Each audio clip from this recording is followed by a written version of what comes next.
Hey guys, what's up? So in this quick video, I'm going to show you how you can remove the recycle bin from your desktop. Okay, so for that, go to Start menu, go to Settings. Okay, here go to Personalize.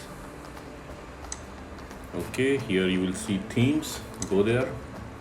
On the right side, you will see desktop icon setup. Tap there. Now uncheck the recycle bin. Okay, apply and okay. Let's go to desktop.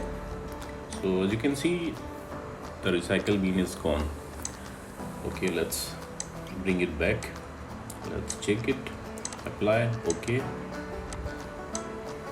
Okay, so as you can see, the recycle bin is back. So that's it guys. Likewise, you can remove the recycle bin from your desktop. So thanks for watching the video guys. See you in the next video.